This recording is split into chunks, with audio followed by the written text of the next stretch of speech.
Watch. Fans will see Khloe Kardashian react to Tristan's paternity scandal. Suffice it to say, Naomi Judd's death on April 30th came as a heartbreaking shock. The 76-year-old singer and her daughter Wynonna Judd, who'd been performing together as the Judds for almost 40 years, were scheduled to be inducted into the Country Music Hall of Fame the very next day. The mother-daughter duo planned to head out on a farewell tour in September. Instead, Wynonna, 57, and her sister Ashley Judd, 54, had to figure out how to say goodbye. Today we sisters experienced a tragedy. We lost our beautiful mother to the disease of mental illness, the siblings said in a statement confirming Naomi's passing. We are shattered. We are navigating profound grief and know that as we loved her, she was loved by her public. We are in unknown territory. Naomi had discussed her personal struggles with mental health, including her 3-year battle with suicidal depression after the end of the Judds' 2012. I used to say to myself, looking in the mirror, I am Naomi freaking Judd. I got this, Naomi shared in an essay she penned for NBC News in 2017. I even wrote it out and taped it there. But when the problem is your brain, when the problem involves the way that you're thinking and the way you're living every day of your life, you can't pull that off anymore. After seeking treatment, Naomi became a spokesperson for National Alliance for the Mentally Ill in an effort to reduce the stigma surrounding mental health issues and wrote about her experiences in her 2016 memoir, River of Time: My Descent into Depression and How I Emerged with Hope. In the past, the Grammy winner had also been open about her traumatic childhood, the devastating loss of her brother and her battle with hepatitis C that led to her early retirement. Scroll on to read some of the most candid comments Naomi made about her own mental health and the struggles she faced throughout her life. A tragic loss. The death of her younger brother Brian Judd at age 17 from Hodgkin's lymphoma in 1965 tore her family apart, Naomi Judd told The Washington Post in 1994. Her parents later divorced and her father became an alcoholic. I didn't have much affection growing up, she said.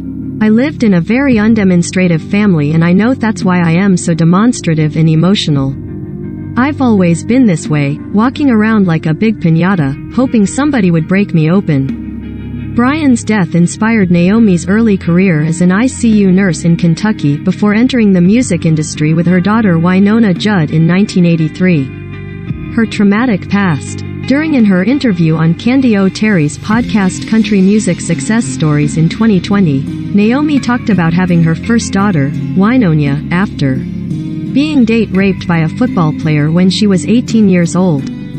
I got pregnant the first time I had sex, Naomi said. 3 months later, when I called him to tell him to say I thought I was pregnant, he said, well, tough luck kiddo, and he hung up the phone and we never heard from him.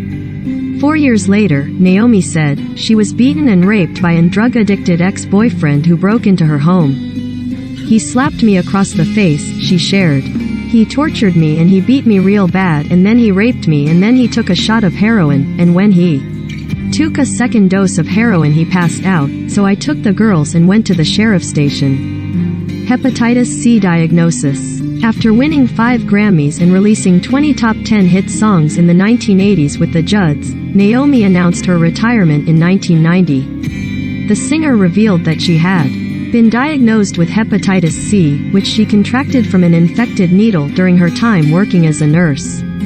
When I was told I had hepatitis C, I was on top of the world, selling out arenas, Naomi said at an event at Morristown Medical Center in New Jersey in 2016, according to the Daily Record newspaper in Morris County, New Jersey. Then I was told I had 3 stinkin' years to live.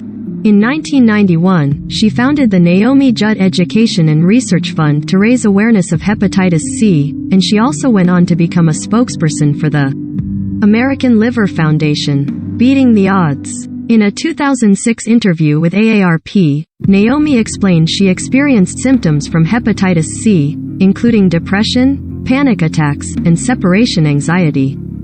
Especially as she watched her daughter embark on a solo career. Wynonna had never been away from me a day in her life, Naomi said.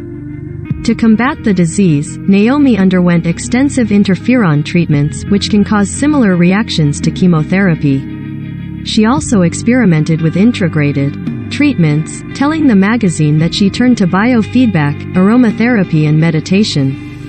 These personal ground zeros are what allow us to live, Naomi said of seeking these alternative options, which she credited with helping lower her stress and raise our self-awareness. They strip us down, and you have no choice but to get rid of all this extraneous stuff. By 1995, Naomi's disease was in full remission. Her struggle with depression, Naomi revealed in her 2016 book, River of Time, My Descent into Depression and How I Emerged with Hope, that she had suffered from suicidal depression. What I've been through is extreme, Naomi told Robin Roberts during an appearance on Good Morning America at the time.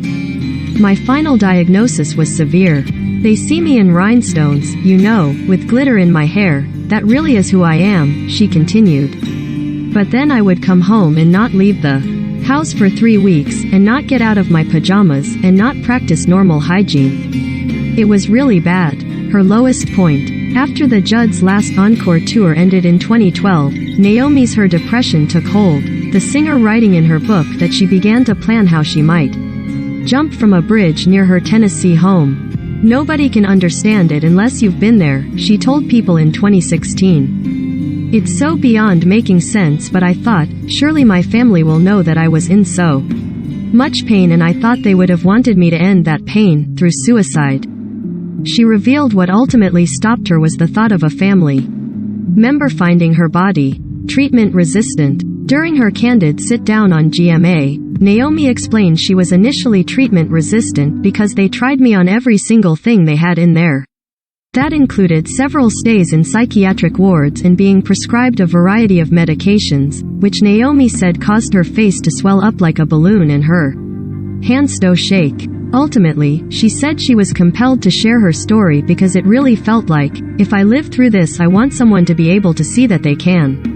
Reducing the stigma. I never dealt with all the stuff that happened to me, so it came out sideways, as depression and anxiety, Naomi wrote in a 2017 essay for NBC News, part of her partnership with National Alliance for the Mentally Ill and the Vanderbilt Psychiatric Hospital.